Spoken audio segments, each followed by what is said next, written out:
Kalau di kami di ilmujaringan.com untuk belajar manajemen bandwidth biasanya diawali dengan belajar konsep QoS itu sendiri. Mungkin saya perlihatkan sekilas-sekilas saja ya.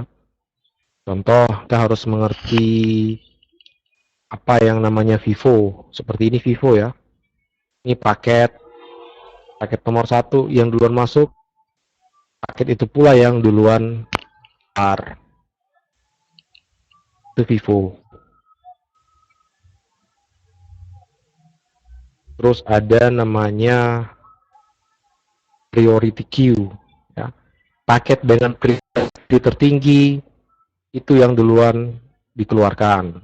Paket yang priority rendah itu selalu akan ditahan selama paket dengan priority tinggi itu masih ada. Itu contoh-contohnya ya. Ada namanya class based queue, selingan saja. Sehingga sebenarnya kita harus tahu gitu sebelum belajar jauh tentang simple queue maupun queue tree gitu ya. Token bucket yang berbocor kan.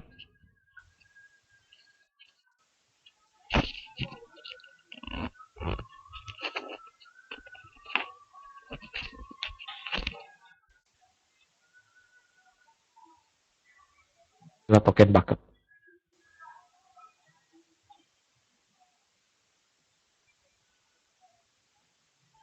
Nah, bagi teman-teman yang ingin mendalami manajemen bandwidth, coba pelajari teori-teorinya dulu itu ya. Kalau sudah bisa konfig-konfig sederhana, kembali ke teori untuk melengkapi pengetahuan kita tentang konfigurasi.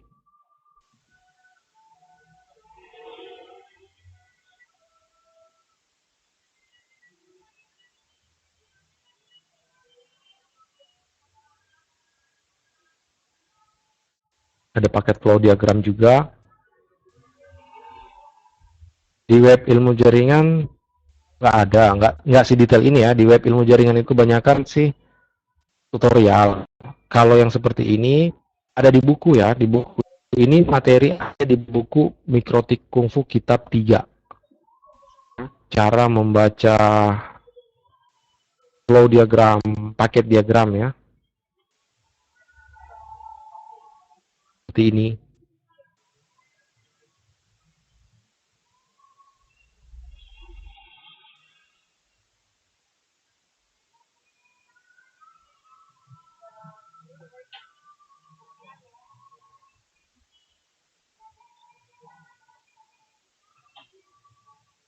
Di tokomahal.com ada, di Gramedia juga ada. Itu yang Kungfu Kitab 3 hanya membahas tentang manajemen bandwidth. Sekitar 300 lebih halaman lah.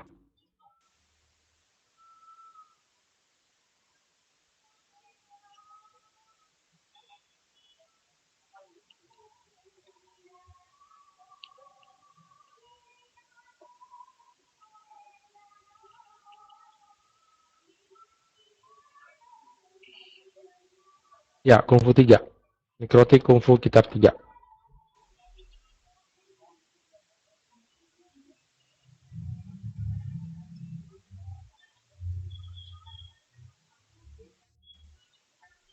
Nah, terima kasih sudah pesan.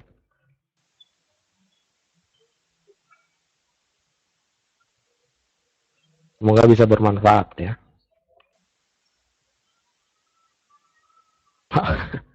Kalau tanda tangan harus ngeruting dulu ke Palu kayaknya.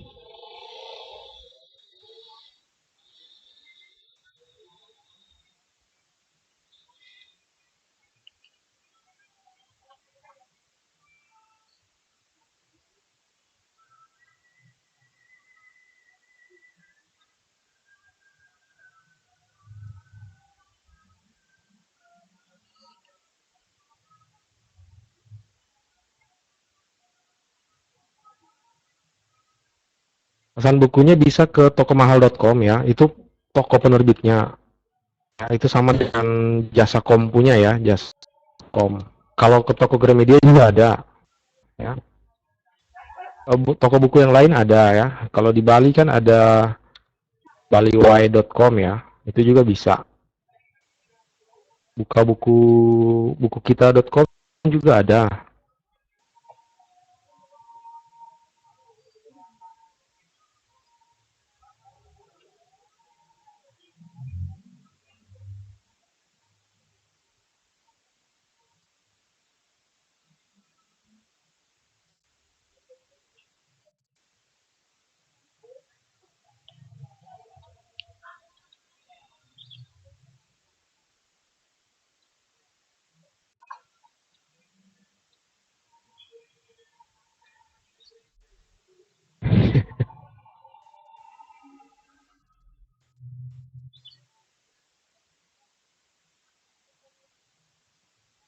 Kalau di ilmujaringan.com ya, buku sebenarnya sekarang saya nulisnya tahun ini ada banyak sama teman-teman ya. Sekarang saya nulisnya kadang sendiri. Sekarang ada 3 buku yang sudah dipenerbit tapi belum belum belum selesai, nggak tahu ya, belum dirilis, belum dicetak apa. Tapi yang jelas ada 3 judul buku ya. Ada buku judulnya sih implementasi wireless indoor ya. Implementasi wireless indoor dengan mikrotik. Itu katanya akhir Agustus ini seharusnya sudah terbit. Terus ada juga bukunya akhir September baru bisa terbit. Tuh yang akhir September itu Mikrotik Kungfu Kitab 4. Terus nanti ada yang menyusul, ya mungkin nggak tahu kapan, itu ada pembahasan meter ya. 100%.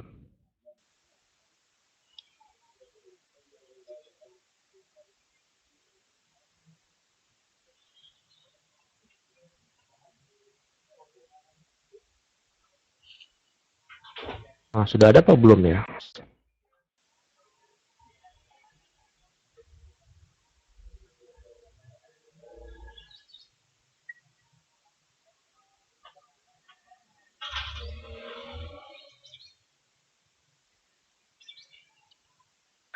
Big Blue Button, mau bikin Big Blue Button ya?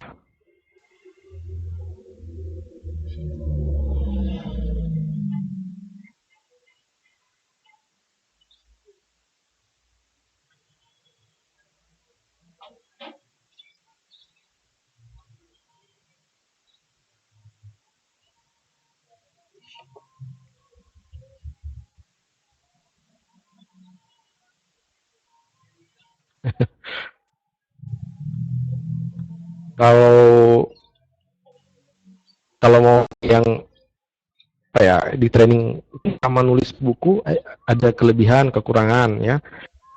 Kalau di training seperti ini kan kadang-kadang ada pertanyaan ya, yang di buku kadang-kadang kalau baca buku nggak bisa menanya itu.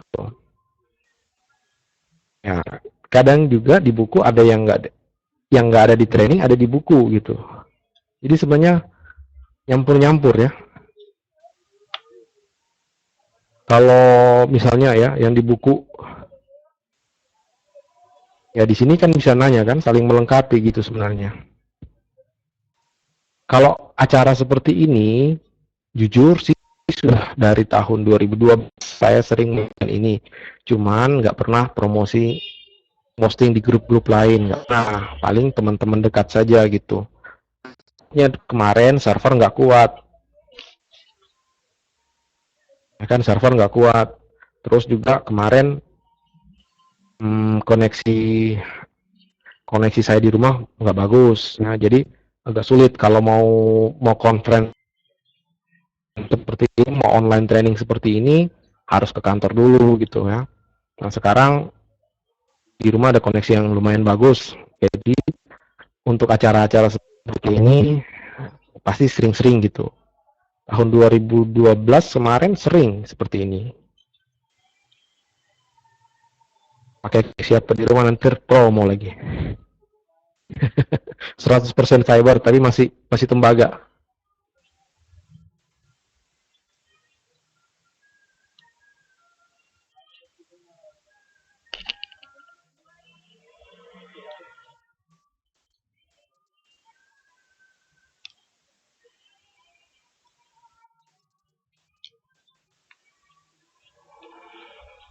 Jadi sebenarnya sih saling melengkapi ya. Materi kita yang training basic mikrotik ini sebenarnya isinya ada di Kungfu Kitab 1. Sebenarnya ada semua. Ya, maksud saya seperti itu. Kan harus jangan kalah sama orang bule kan. Masa bule yang konfig juga orang bule. Biarlah routernya orang bule. Nah, yang konfig kan orang Indonesia.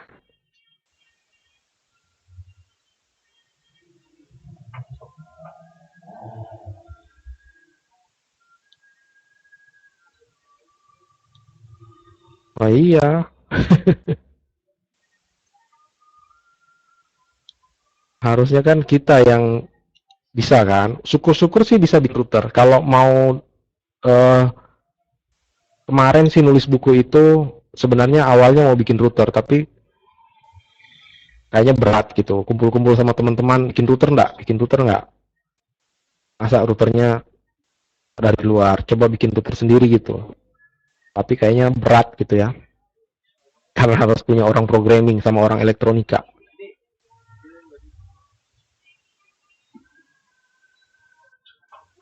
Nah, kalau kita ya di ilmujaringan.com sebenarnya track pembelajarannya sebelum kita mulai ya, mungkin kenapa saya masuk basic dulu, panjang materinya. Kalau kita mau ngurut-ngurutan panjang gitu ya. Kira-kira track pembelajaran kita di ilmujaringan.com itu modelnya seperti ini. Kita itu ada basic mikrotik. Ini ya versi offline ya. Versi offline itu biasanya kita ngajarinya 20 jam. Bagi yang pemula, yang benar-benar pemula. Terus kita naikkan dia ke intermediate. Itu 20 jam. Intermediate kan manajemen sudah dijadwalkan itu mungkin akhir September ya. Ini kan Agustus akhir September. Terus ada di kami itu ada advanced QoS, ya, ada advanced routing, advanced BGP sendiri, ya, sendiri juga ada MPLS, ada hotspot server sendiri. Seperti ini yang ada, ya, yang ada di ilmujaringan.com seperti ini. Tapi yang versi offline, untuk membuat dia online, kadang-kadang PowerPoint dia harus dirubah-rubah sedikit, ya, disesuaikan ya dengan durasi waktu. Yang karena kalau untuk online bisanya sih di Sabtu dan Minggu.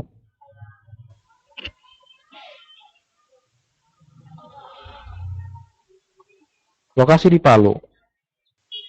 Lokasi di Palu. Untuk sertifikasi kami tidak memberikan sertifikasi. Kalau sertifikat dari ilmu jaringan ada gitu ya, harus lulus juga itu harus ada ujiannya. Versi kami gitu, versi ilmujaringan.com. Harapannya kalau ikut misalnya ikut di training kami basic, ikut di intermediate itu kalau ngambil MTCNA nggak pusing-pusing lagi. Untuk sementara nantilah kita pikirkan ya. Untuk sementara training ini begini gratis buat teman-teman yang ingin betul-betul belajar gitu ya. Ntar kalau sertifikasinya urusan yang lain lah. Baik, kita masuk ke wireless ya.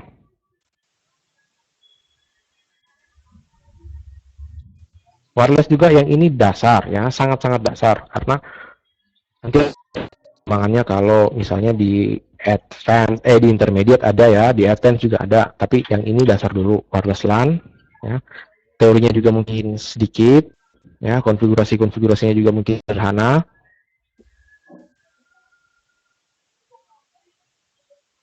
Nah, wireless LAN ya, sebenarnya wireless LAN atau WLAN, jangan kebalik dengan WLAN, Wide Area Network, berbeda dengan wireless LAN. Itu sebenarnya ya, kalau wireless LAN adalah local area network Ya, kalau lokal kan berarti ruang lingkupnya ya. Sebenarnya local area network yang menggunakan udara sebagai media pengiriman data. Itu sebenarnya ya. Berbeda dengan WAN ya, wide area network. Ya, kalau kita klasifikasikan jaringan menurut ruang lingkup kerjanya kan ada WAN ya, wide area network, ada MAN ya, metropolitan area network, ada LAN, local area network. Nah, yang local area network kan ada yang menggunakan kabel ya, dan ada yang menggunakan near kabel ya, tanpa kabel. Nah, kalau yang tanpa kabel itu disebut dengan wireless LAN. Karena jangan kebalik ya, ada juga namanya W1 ya, wireless wide area network. Nah, WLAN sendiri, oh, Iwan, ntar ada yang kesinggung.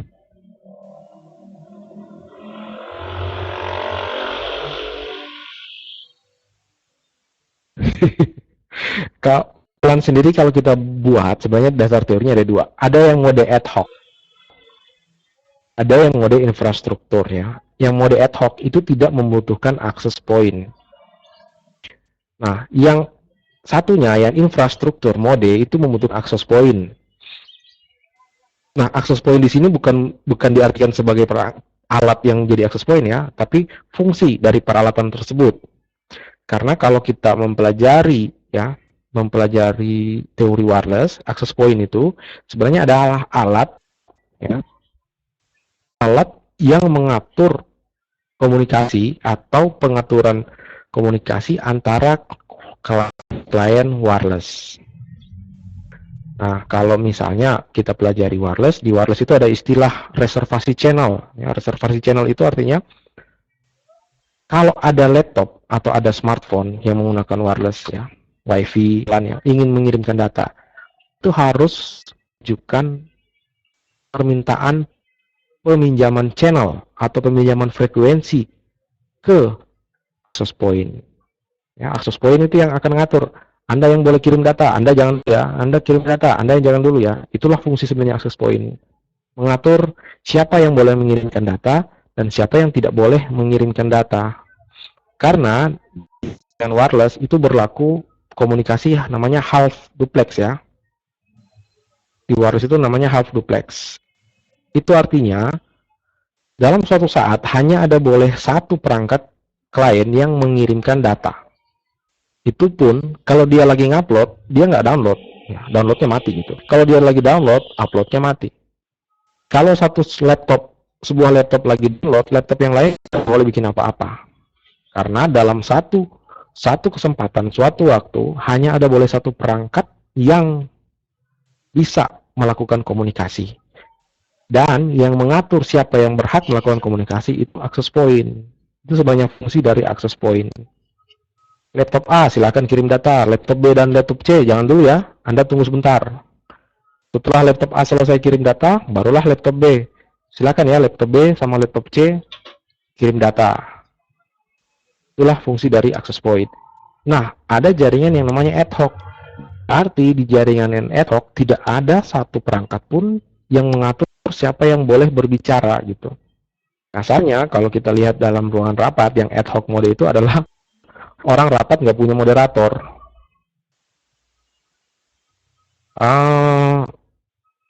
Kalau mau disebut bisa sebagai penghubung ya, tapi lebih aktif dari hub. Kalau hub itu di jaringan kabel taunya ngirim. Poin dia lebih aktif. Lebih aktif dalam artian dia akan meminta Anda diam dulu, laptop ini diam dulu. Laptop ini silahkan kirim data. Ya, switch tidak seperti access point ya. Switch itu nirimo saja, silahkan kirim data banyak-banyak. Tapi kalau access point, enggak, dia aktif. Aktif mengatur antrian. Kalau mau disamakan fungsinya, tapi kerjanya tidak sama dengan hub. Penghubung iya, tapi access point lebih aktif mengatur pengiriman data.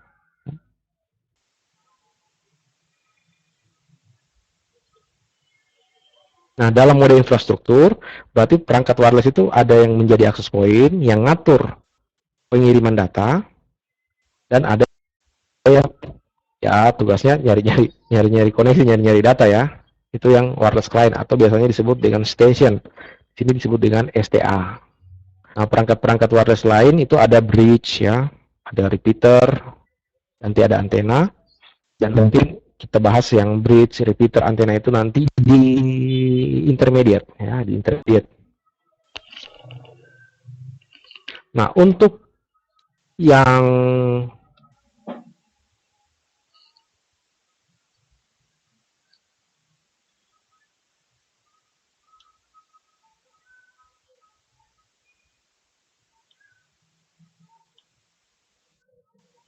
yang digunakan saat ini ya pada standarisasi ya 80211A, B, G, dan N. Untuk mempelajari ini apa saja nantilah ya kesempatan berikutnya. Ini sebenarnya standarisasi atau spesifikasi dari perangkat-perangkat jaringan wireless. Ada yang A, B, G, dan N. Kita ambil contoh ya yang banyak di pasaran sekarang ini. G juga, N juga sudah ada. Sekarang ada yang baru A, C ya. Kita ambil contoh yang B itu kecepatannya 11 Mbps maksimum ya.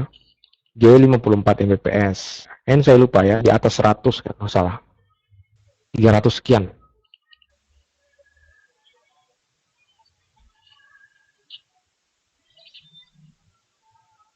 Nah, access point itu tugasnya mengata antara satu klien dengan klien lain. Jadi kalau misalnya mau ngirim data, laptop ini mau ngirim data ke sebelah, ya, itu kan harusnya lewat access point dulu. Dari sini baru masuk ke sini.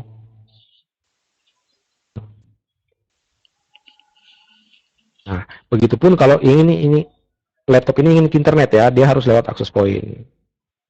Dan sebelum mengirimkan data, sebenarnya laptop itu mengajukan izin menggunakan frekuensi, izin menggunakan channel untuk mengirimkan data. Misalnya ya, laptop ini ingin mengirim data ke internet, dia akan nanya dulu ke access point, hey access point, bisa nggak saya ngirim data? Anda sibuk nggak? Kalau access point-nya nggak sibuk, dia akan balas, oke, silahkan Anda kirim data ke internet.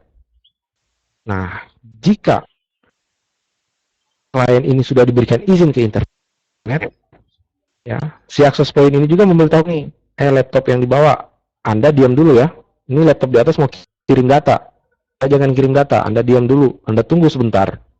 Nah, setelah semuanya aman, ini sudah tahu bahwa dia boleh mengirimkan data, dan laptop yang dibawa ini sudah tahu tidak boleh mengirimkan data, barulah laptop ini ngirim data ke internet. Ini diam ya, selama laptop ini masih mengirimkan data internet, laptop yang dibawa ini harus diam. Nah, jika laptop ini sudah selesai ya, yang di atas sudah selesai mengirimkan data, dia akan memberitahukan ke sini, access point, saya sudah selesai mengirimkan data. Silahkan kalau ada komputer lain yang ingin mengirimkan data.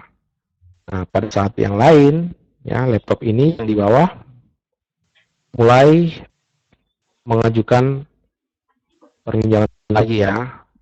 Access point, bisa nggak saya kirim data? Access point bilang, oh iya, yang laptop di atas sudah selesai. Sekarang Anda boleh ngirim data. Barulah laptop yang dibawa mengirimkan data ke internet. Nah, ini kan jadi warna putih ya. Barulah mengirimkan data ke internet. Itulah tugas dari access point sebenarnya. Polisi ya, main berat. Makanya biasanya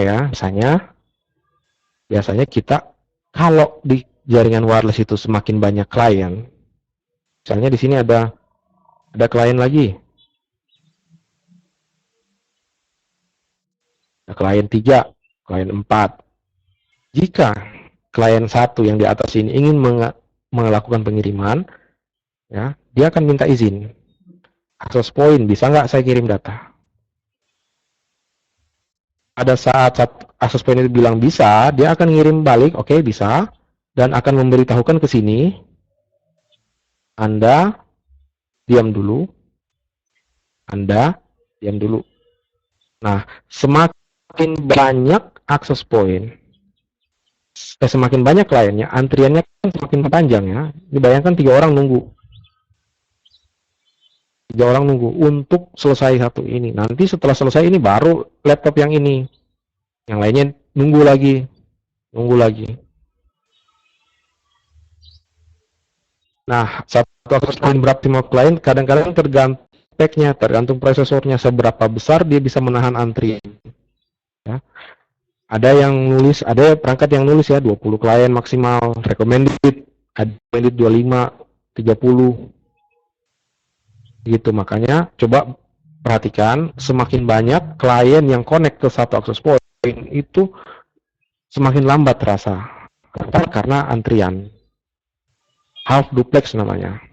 Makanya di MikroTik itu diciptakan lagi kan dual end stream, artinya mau mengejar kondisi full duplex sehingga semuanya bisa gitu terakomodasi ya, terakomodir gitu untuk ngirim.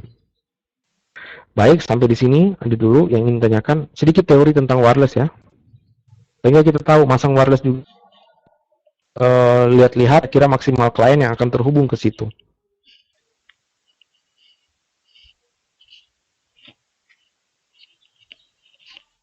Silakan kalau ada yang ingin ditanyakan dulu.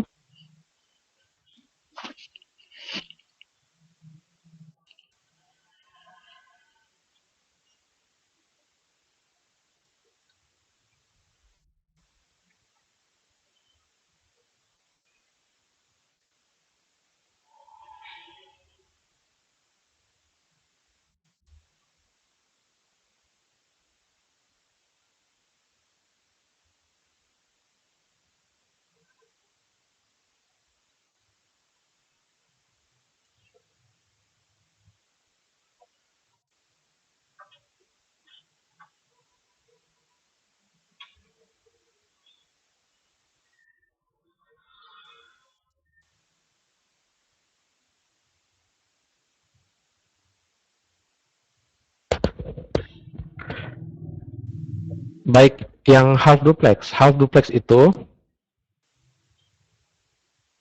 komunikasi komputer, jaringan komputer kita memang 2 arah ya. Komunikasi jaringan komputer kita memang 2 arah. Namun kalau yang terjadi adalah koneksi half duplex, berarti dalam suatu saat hanya ada boleh satu arah komunikasi yang berjalan. Misalnya, jika laptop ini sedang menerima data, dia nggak bisa ngirim data. Itu half duplex. Dalam satu sesi komunikasi dalam suatu waktu hanya ada boleh satu arah komunikasi. Kalau di kabel, ya, hub itu adalah, jadi bedakan switch ya. Itu kerjanya hub half duplex. Kerjanya switch beda ya, hub sama switch itu full duplex. Kalau full duplex bisa bolak-balik gitu. Makanya kalau jaringan kabel, jaringan yang menggunakan hub itu akan jauh lebih lambat daripada jaringan yang menggunakan switch.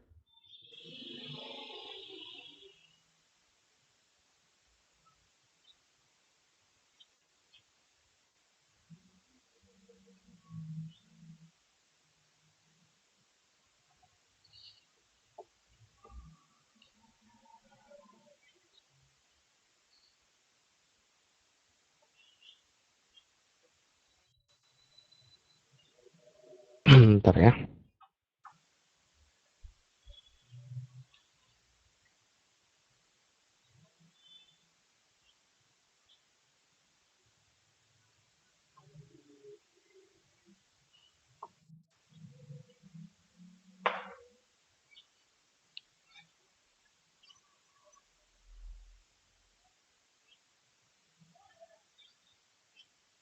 Full duplex sama WDS nggak sama ya. WDS sebenarnya jenis topologi ya, jenis di wireless yang digunakan untuk memperluas coverage area wireless dengan cara menggunakan link wireless juga gitu ya. Tapi kalau full duplex, pasangannya half duplex ya, lawannya half duplex, sebenarnya menunjukkan metode komunikasi.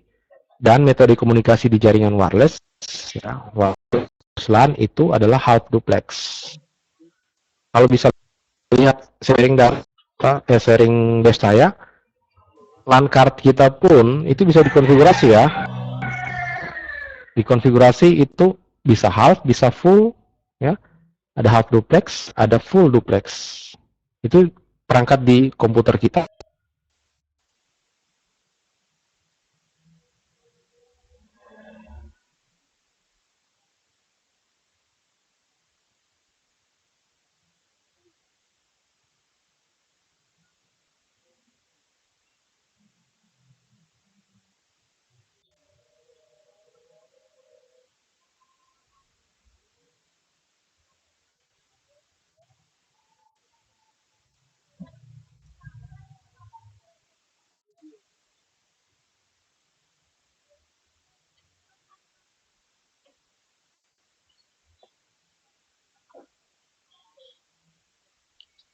Baik, kita lanjut ya.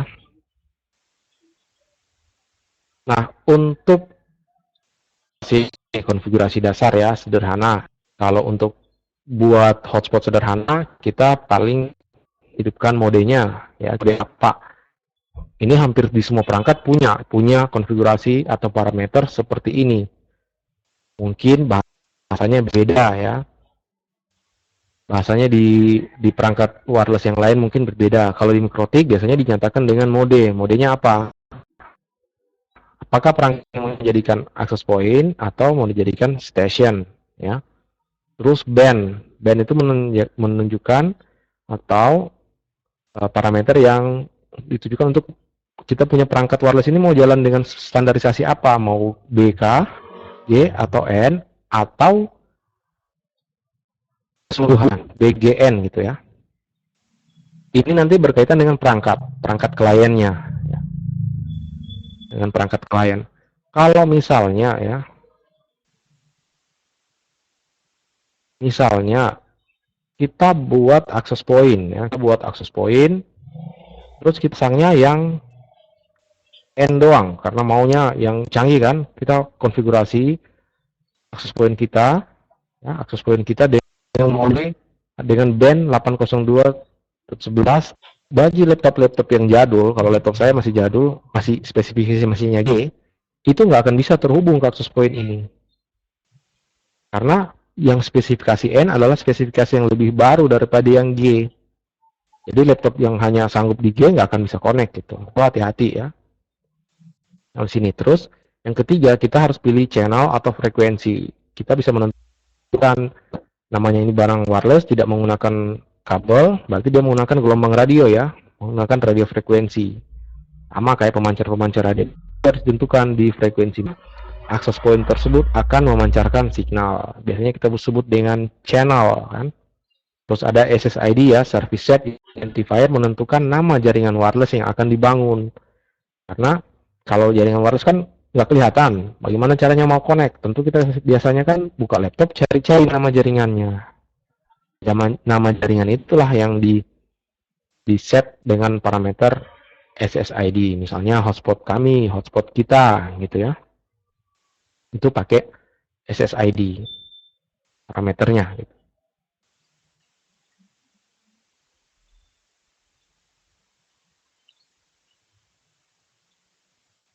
Nah, kalau di router Mikrotik itu kan menunya wireless, interface WLAN 1, kalau punya ya, kalau nggak punya interface WLAN 1 berarti router Mikrotiknya nggak bisa membuat jaringan wireless, berarti mungkin pakai tambahan perangkat wireless lain. Contohnya konfigurasinya seperti ini kan, mode, pilih AP bridge, ya, BGN, ini frekuensinya 2412 MHz atau 2,412, ya. Kalau di sini, di sharing desktop saya, itu ada pilihan ini ya, frekuensinya 2412 sampai 2462. Nah, 2412 biasanya disebut dengan channel 1 ya. 2417 dengan disebut dengan channel 2, 2422 disebut dengan channel 3, dan seterusnya. Nah, untuk channel itu berbeda di setiap negara, ya. Contoh di sini, kalau bisa dilihat di tampilan inbox saya, country ya, kalau kita pilih Indonesia,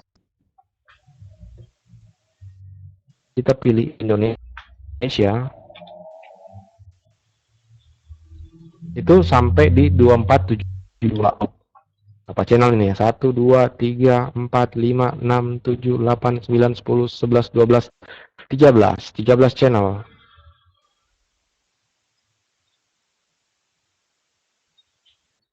Nah,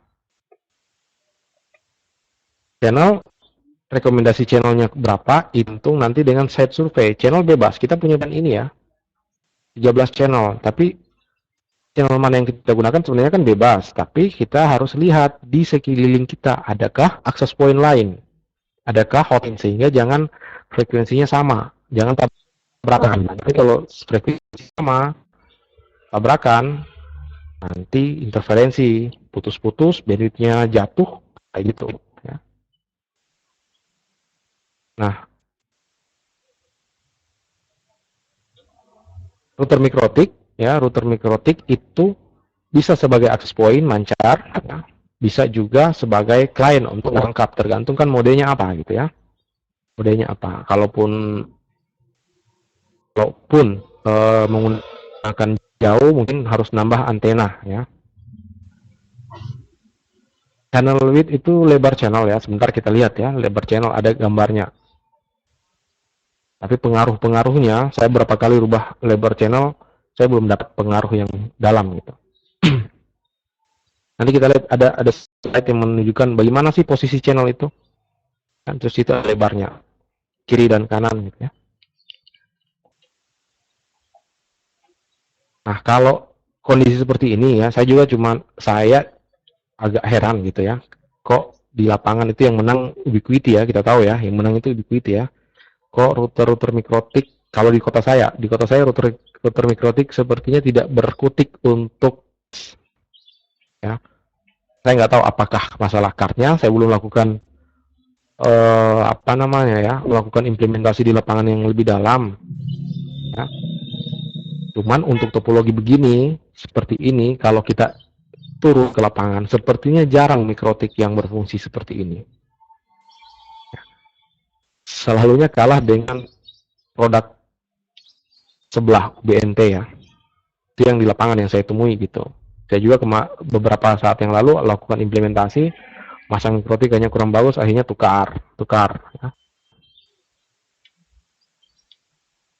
Belum ketemu apa sih yang dilakukan. Tapi ada beberapa teman saya bilang, kami pakai mikrotik bisa sampai 15. Ya.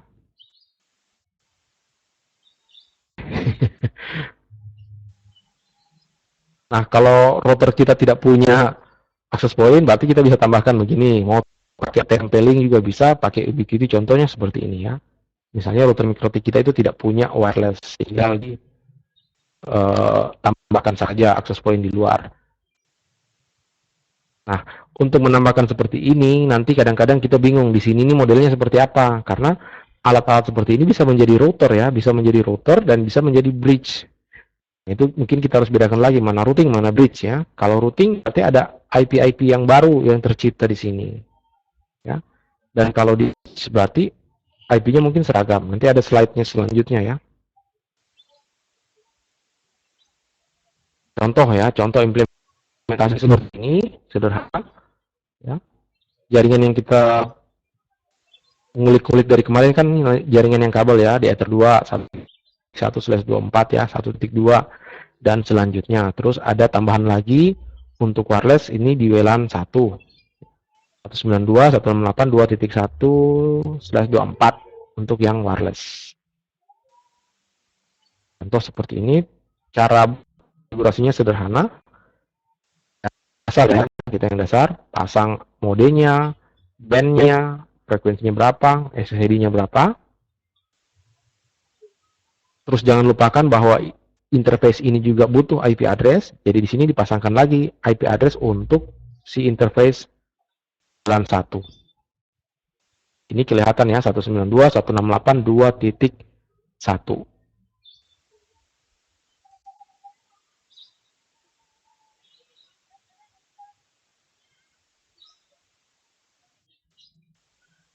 Nah, terus setelah itu pasang IP di WLAN satunya, interface WLAN satunya, lakukan lagi konfigurasi DHCP server seperti kemarin.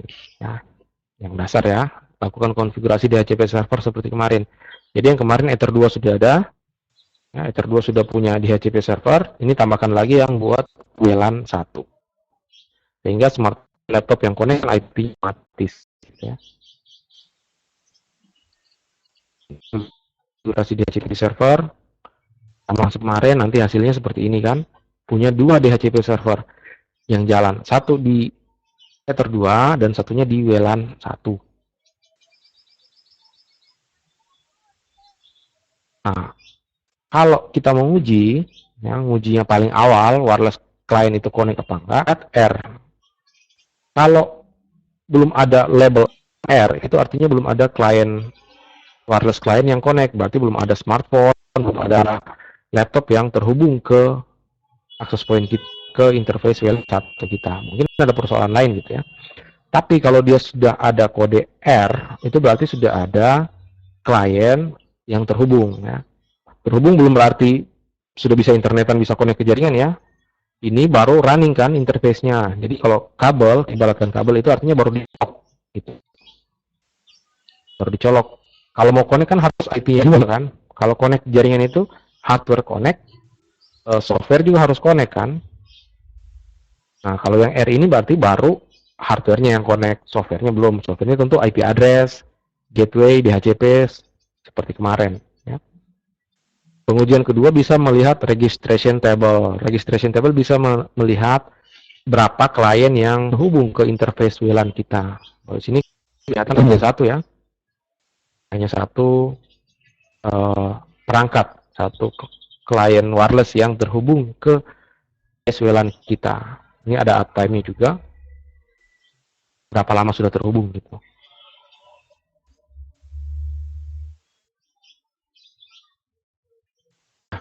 Pada saat sebuah akses point memancarkan radio frekuensi, menggunakan frekuensi dengan frekuensi tertentu ya. Nah, untuk sinyal 4012 ya, wireless itu menggunakan frekuensi 2,4.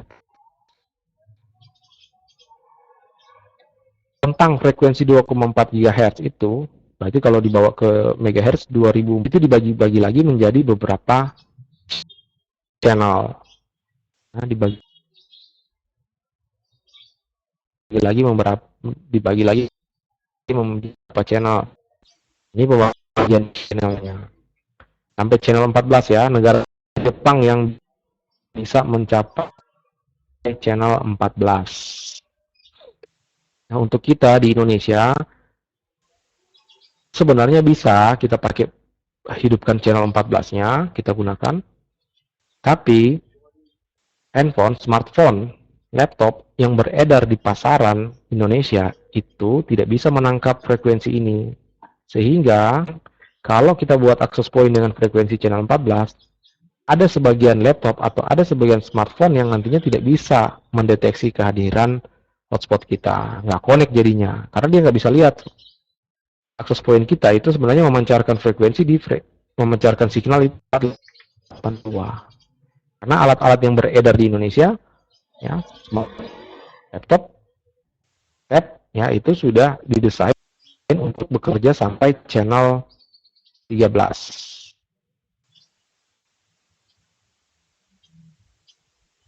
Nah, pada saat ada pertanyaan ya, bagaimana menentukan frekuensi? Frekuensi sih bebas, ya. Cuman kita harus lakukan yang namanya site survey.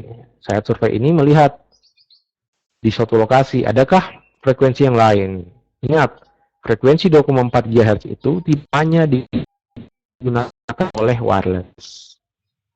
Microwave, Bluetooth, ya, telepon cordless, ada telepon rumah yang nggak pakai kabel, itu juga menggunakan frekuensi yang sama. 2,4 GHz. Ntar semua tabrakan gitu. Nah, kalau semua channel sudah digunakan, kita cari channel mana yang sudah di situ kita masuk. Namun kalau channelnya semua penuh, berarti tidak ada harap.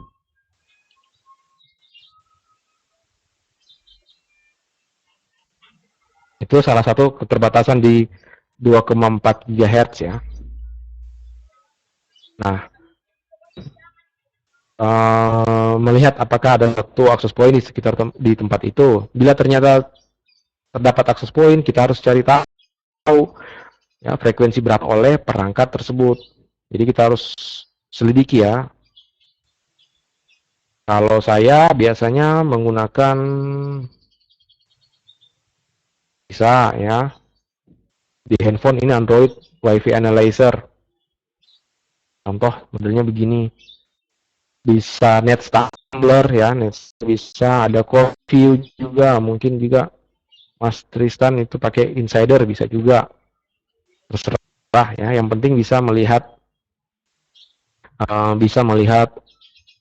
pergerakan akses point ya, menggunakan frekuensi berapa, menggunakan channel berapa. Kalau di sini kan kelihatan ya, yang Andronet 2 ini menggunakan channel 4 ya. Kalau yang ini kan menggunakan channel 11. Nah, di sini kelihatan ada dua akses point yang menggunakan frekuensi yang sama. Mereka saling tumpang tindih ya. Tumpang tindih ini. Sama yang ini gitu. Yang ini mereka tidak tumpang tindih channelnya, frekuensinya aman ya, mereka berjarak aman.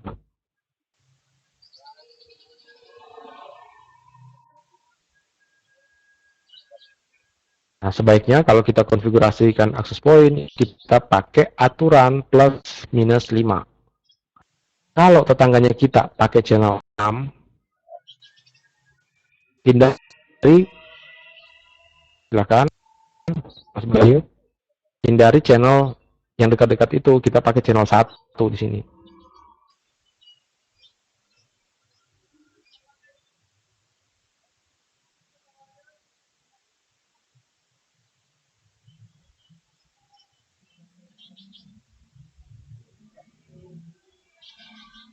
Biar menang, kalau menang itu belum tentu kita bisa ngirim data ya. Menang itu belum berarti kita bisa ngirim data. Kita kan nabrak-nabrak orang gitu. Kalau namanya nabrak, dua-duanya pasti peot gitu ya.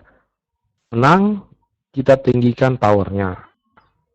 Nah, tapi kadang-kadang kena juga di diri kita sendiri. Makanya sekarang untuk jauh-jauh semua kan lari pada frekuensi 5 GHz kan, 5 GHz. Semua lari ke frekuensi 5 GHz. Nah, untuk yang 2,4 sekarang implementasinya paling enggak di dalam ruangan. Karena memang di 2,4 GHz itu interferensi channelnya dekat.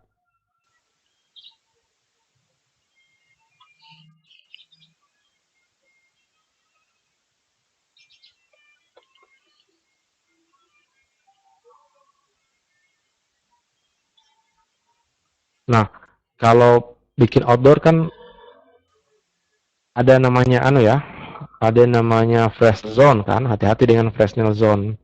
Fresnel zone bisa ada area di bawah garis lurus itu, bisa saja signal kita bagus, tapi nggak sanggup membawa data gitu. Nah, dia pakai PPPoE itu apa namanya, ada overhead artinya melakukan koneksi dengan point to point protokol itu jumlah datanya besar, bandwidth yang kita gunakan itu lebih tinggi dibanding tanpa menggunakan point to point protokol PPP apalagi PPPoE gitu.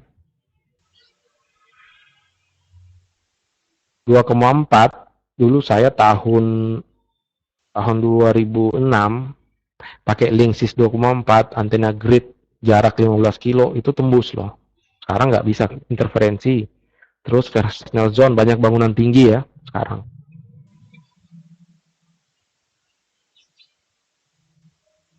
Nah, frekuensi kenapa kita harus pakai aturan plus minus 5 sebenarnya seperti ini. Ya.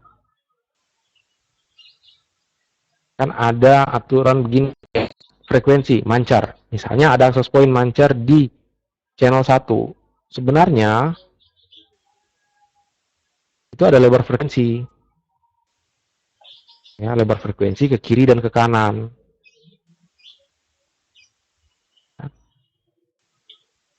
Nah, karena ada lebar frekuensi, makanya frekuensi channel 1 itu sebenarnya masih tumpang tindih dengan yang channel 2. Karena channel 2 punya lebar, ya, lebar frekuensi. Sama kan kayak siaran TV ya. Siaran TV itu pasti mentok di suatu frekuensi, tapi sebelum kita kena di frekuensi tersebut kan, kabur-kabur dulu, baru terang gitu kan. Nah, sehingga kalau kita lihat, di situ, bentar ya.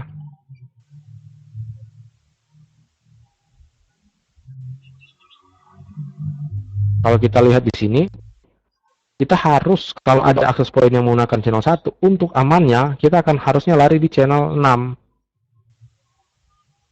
Dan amannya lagi di channel 11.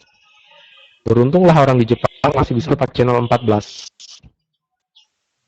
Nah, biasanya kalau kita baca-baca buku wireless, itu biasanya dituliskan bahwa salah satu kelemahan ya, di wireless LAN 2,4 GHz itu overlap 0 ya. Non overlap channel, non overlap frekuensi itu hanya ada 3. Ya, kita hanya bisa punya 3 frekuensi yang tidak overlap. Tidak saling tumpang tindih.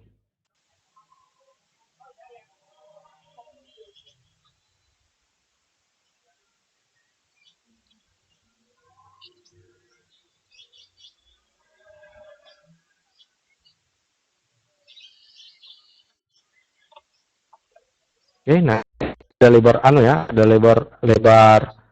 lebar frekuensi.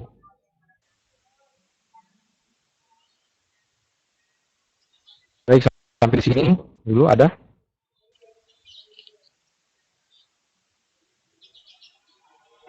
Yang ingin ditanyakan sebelum lagi kita lanjut.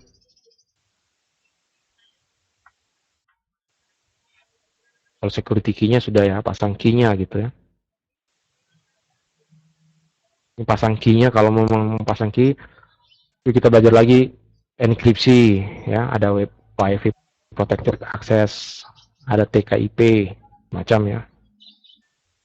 Itu ilmu kriptografi lah.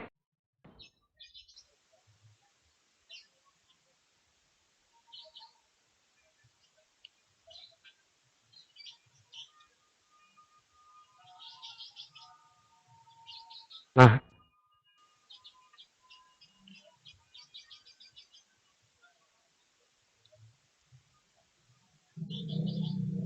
saya belum dapat hasil yang akurat, hasil yang apa namanya, yang real di lapangan. Namun ada pernah saya baca literatur pohon mengandung air. Air itu katanya yang lebih kuat menarik signal. Saya lupa bacaan, tapi saya baca pada saat itu pohon yang katanya mengandung air ya. Pohon isinya kan banyak air ya. Justru air itu yang memang menarik dibanding bahan-bahan yang lebih solid tapi tidak ada mengandung air ya. Kemarin saya baca literatur itu mau mengadakan percobaan. Artinya kalau saya mau coba pakai antena directional 1, terus dihalangi oleh orang kan air ya. Kalau kita mau Ya namanya biasanya kalau di kampus itu namanya eksperimen kan. Kalau eksperimen biasanya di laboratorium dicoba masukin penghalang yang isinya air dan masukin penghalang yang isinya pasir. Bisa-bisa jadi skripsi itu. Jadi buat satu akses point, redamannya berapa, untuk membuktikan ya. Kadang-kadang kan ini kan kita ilmunya kan ilmu ilmu sains ya. Ilmu sains itu artinya harus pasti gitu. Harus pasti. Nah, kalau saya iya, kalau kalau jadi ambil judul itu ada yang ngambil kasih tahu saya hasilnya ya dan percobaannya seperti apa. Kemarin saya kepikiran buat akses point direksional satu, terus punya klien dekat saja gitu, mungkin jaraknya 10 meter. Terus di antara dua perangkat tersebut bisa di antara dua perangkat tersebut dibuatkan semacam kotak gitu ya, kotak kaca atau kotak kayu. Kalau saya kemarin bilang kotak kaca. Nah, kotak kaca itu diisi macam-macam. Kalau diisi air, hasil signalnya gimana? Kalau diisi pasir, signalnya gimana? Pohon itu literatur yang saya baca ya, literatur yang saya baca. Kalau saya prinsipnya gini, apa yang kita baca, kalau tidak ada dasar penelitiannya, nah ini ilmu eksak ya, ilmu eksak. Ilmu eksak itu artinya begini, kita nggak bisa, kita punya perangkat-perangkat ini kita bilang, wah perasaan signalnya lemah, perasaan signalnya kuat, nggak bisa main perasaan ya, bisa main perasaan, harus bermain berdasarkan fakta, karena kita ilmunya eksak. Satu tambah satu kan dua ya. Suara saya putus-putus ya? Enggak? Aman ya? Nah, jadi siapa tahu ada yang mau buat TA, beritahu saya hasilnya gitu. Bisa jadi TA tuh, redaman. Karena kan eh, kadang ada yang bilang gini, kemarin itu ada yang bacaan ya, bacaan internet. Katanya lebih cepat switching sama dibanding routing. Saya bilang, coba buktikan dengan tugas akhir. Nah, akhirnya ada yang buat penelitian routing sama buat switching. Ternyata dapat gitu, mana yang lebih cepat. Ya. Karena kadang-kadang kan kita baca literatur. Kalau di literatur itu memang menyertakan hasil penelitian ya bagus ya. Tapi kalau misalnya menggunakan perasaan, wah jangan gitu.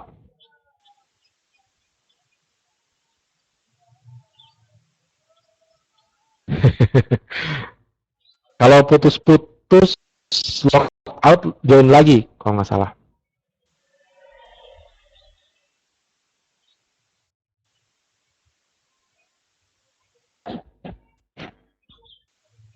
Perangkatnya sederhana ya Mas Tristan. Jadi buat dua, tapi harusnya antena anu ya, antena directional aspek lurusnya itu dibuatkan penghalang dengan tebal sekian gitu ya.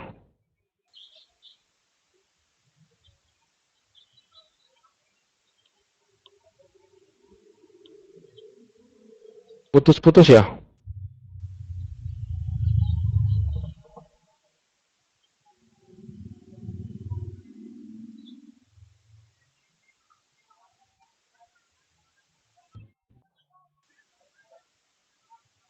Sip, sip. Bisa.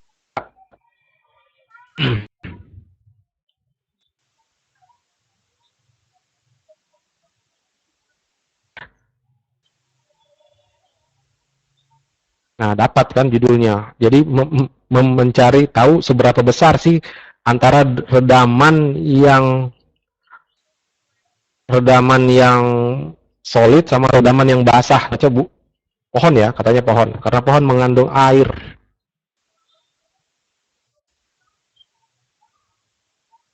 Kita lanjut ya, ini virtual access point. Nah, interface wireless pada router mikrotik itu sebenarnya sudah mendukung namanya virtual access point. Dengan virtual access point,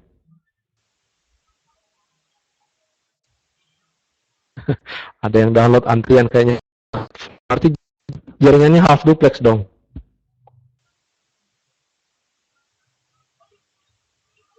Virtual access point itu, dengan virtual access point ya, kita dapat membangun beberapa jaringan wireless walaupun hanya punya satu interface wireless ya.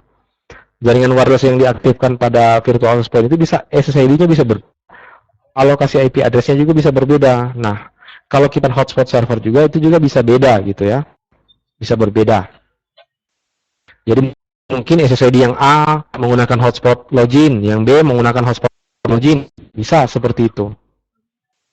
Kalau kita menggunakan virtual access point. Ini contohnya ya. Kita hanya punya WLAN satu. Tapi kita buat hotspot guru, ya, hotspot siswa, hotspot tamu. Ya, berarti kita kasarnya harus punya 3 WLAN ya. WLAN 1, WLAN 2, WLAN 3.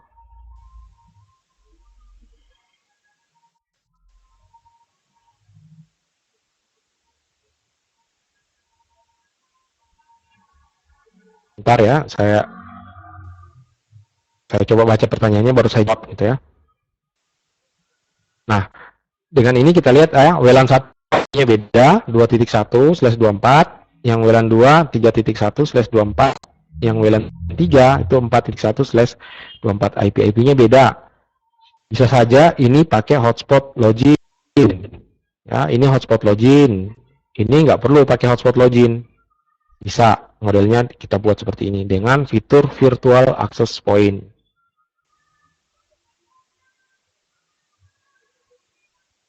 Masalah maksimal apa enggak? Sebenarnya nggak maksimal ya. Kalau mau maksimal memang harusnya beli router yang akses yang WLAN-nya banyak. Tapi kan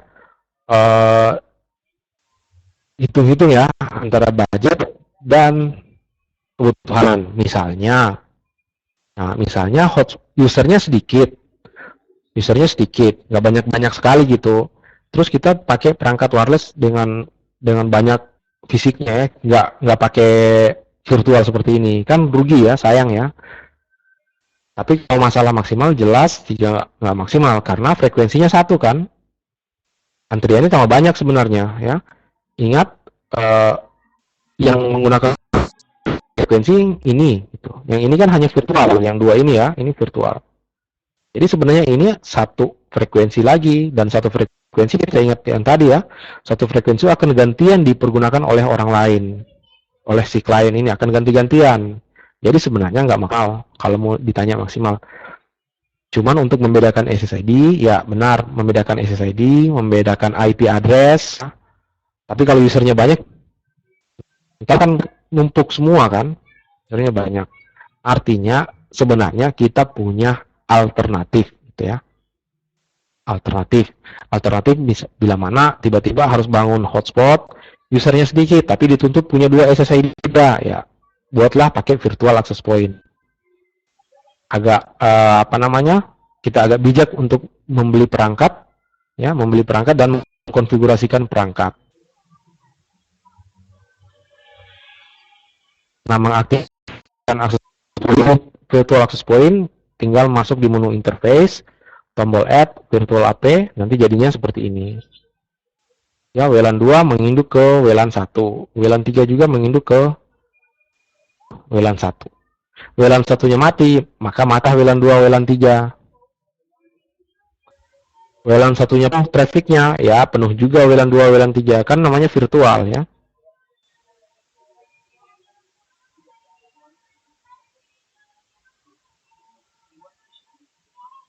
Namanya virtual.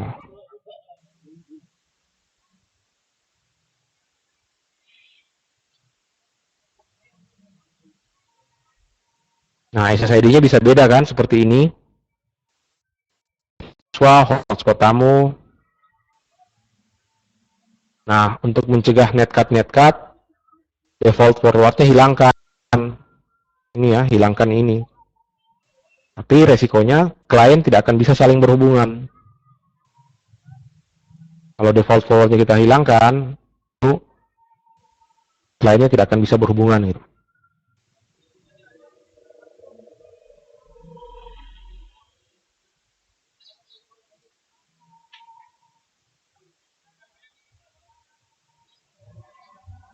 Nah, modelnya seperti ini. Lihat frekuensinya kan.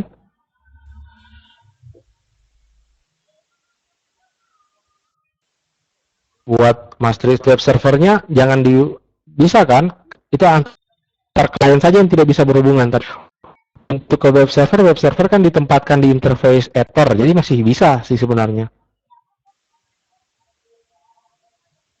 Masih bisa web servernya jalan, tapi jangan ditempatkan di wireless kan. Tadi fitur default forward hanya mengatur komunikasi antar klien di access point tersebut, gitu ya.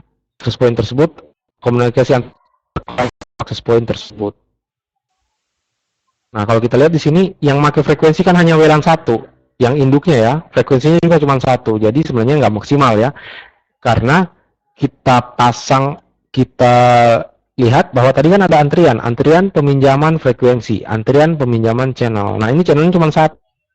Kalau channelnya, kalau WLAN 2-nya pakai channel sendiri, WLAN 3-nya channel sendiri, ya itu mantap. Tapi kan kalau WLAN 2 sama WLAN 3 mau pakai channel sendiri, berarti kan harus di interface wireless lagi.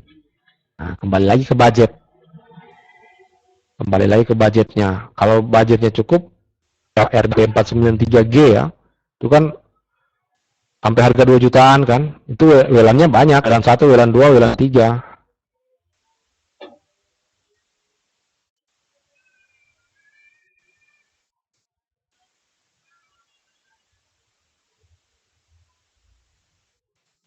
AP ke Ether 2.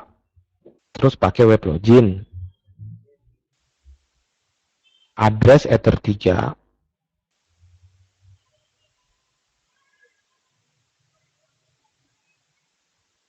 Saya belum coba ya. Belum coba dengan model seperti itu, tapi kalau mau dilihat cara kerja si web login bisa.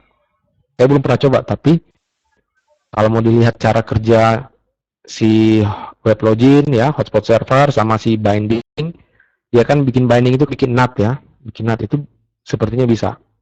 Saya belum coba gitu, tapi sepertinya bisa.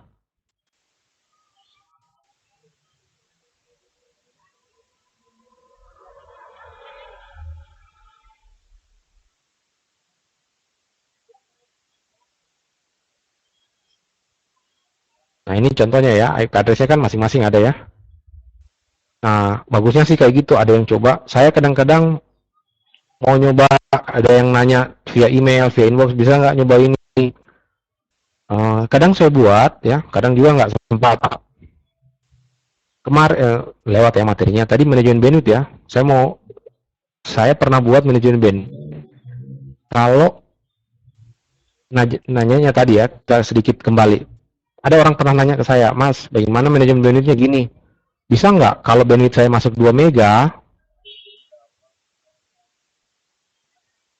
kalau bandwidthnya masuk 2 mega, limit add-nya sekian. Kalau bandwidthnya turun 1 mega, limit add-nya secara otomatis berubah.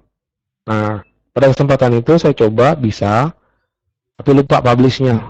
Jadi, max limit itu akan bermain, nilainya akan selalu otomatis berubah tergantung berapa bandwidth yang masuk. Kan tadi ada pertanyaan seperti itu ya di manajemen bandwidth. Nah, kayak gini kadang-kadang saya coba. Kalau saya sempat saya coba ya. Yang pertanyaannya Mas Iqbal, bisa nggak dipindahin kayak gitu kan? IP-nya ada, hostnya ada di Ether 2, tapi pakai IP yang ada di Ether 3.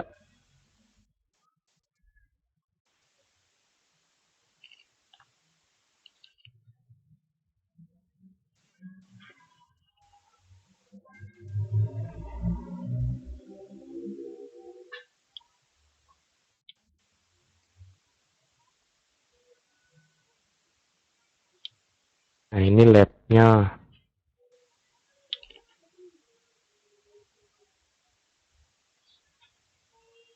Kok kebalik gambar?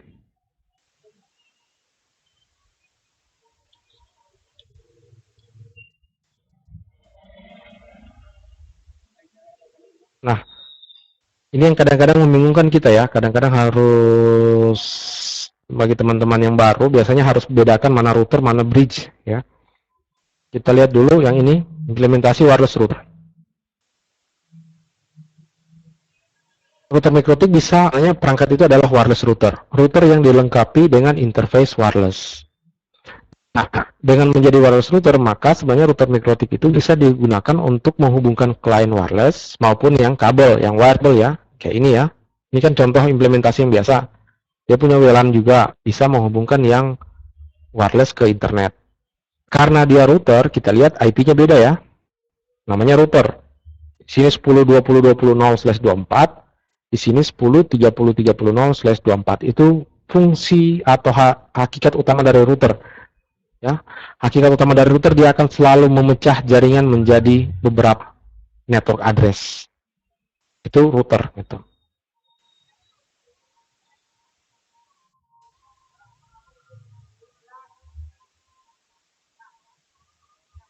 Slide-nya lambat berubah.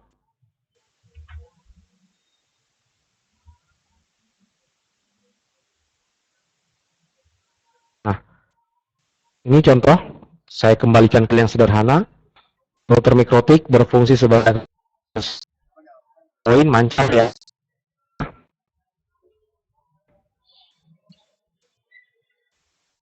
Namun akses point ini menjalankan fungsi routing, sehingga kita lihat IP-nya beda kan.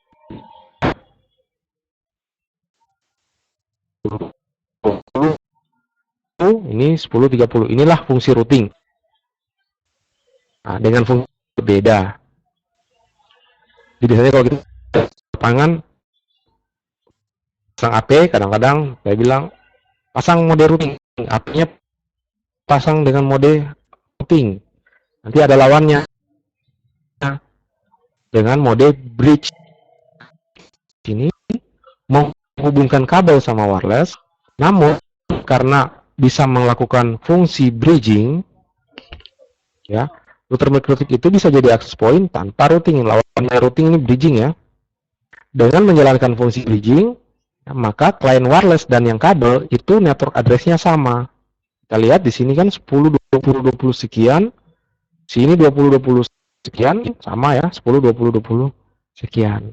Nah, ini yang bridging modelnya. Mode bridging yang tadi mode routing terpisah ya. Mode routing sama mode bridging terpisah. Mode routing akses alamat network address dia di interface-nya akan berbeda. Sedangkan kalau dia berjalan di mode bridging, itu IP address-nya akan sama. Bridging itu sama dengan switch ya. Jadi anggaplah router mikrotik ini sudah jadi switch. Sampai di sini dulu. Ada yang ditanyakan antara routing dan bridging-nya? Bridging lanjutan nanti ada intermediate ya. Ada konsep bridging. Bagaimana sebenarnya apa yang dilakukan oleh bridging, lengkap dengan looping protection-nya. Nanti di intermediate kita tadi. Tapi di sini dikenal dulu yang istilahnya bridging.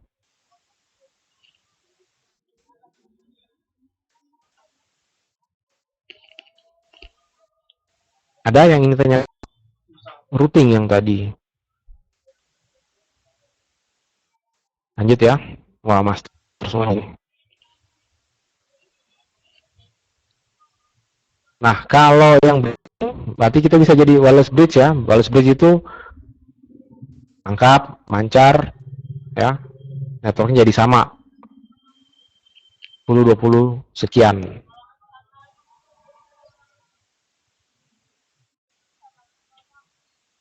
Kalau dia routing, ya.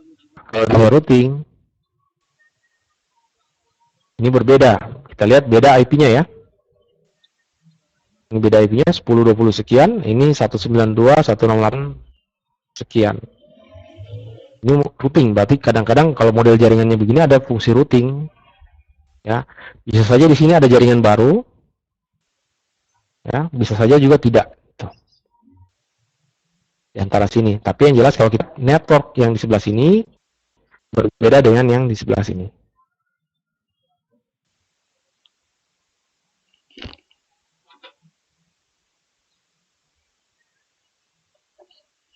Nah, WDS seperti ini. Dia juga router mikrotik punya dukungan untuk membentuk namanya wireless distribution system. Jadi wireless distribution system sebenarnya teknik ya, teknik untuk memperluas jangkauan area wireless dengan menggunakan media wireless itu sendiri. Biasanya untuk model seperti ini biasanya kalau mau bukan WDS, pasang switch di sini. Ini tarik kabel lagi seperti ini. Nah, ini bukan WDS, tapi ini kabel ya, kabel. Kalau tanpa hubungan kabel ini jadinya WDS. Ya. Si repeater ini mendapatkan signal dari poin utama untuk dikuatkan lagi sehingga laptop yang jauh ini itu bisa berhubungan dengan yang di sini.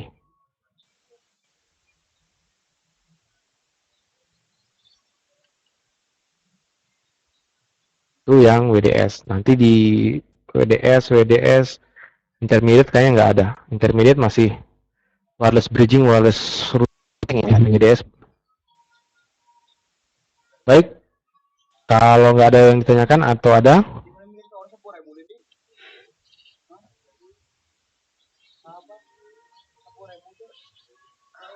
Materi wirelessnya pendek ya, nggak terlalu panjang. Yang penting membangun akses dulu. Kita break dulu. Ya, kita ketemu lagi jam 1 ya. Jam 1.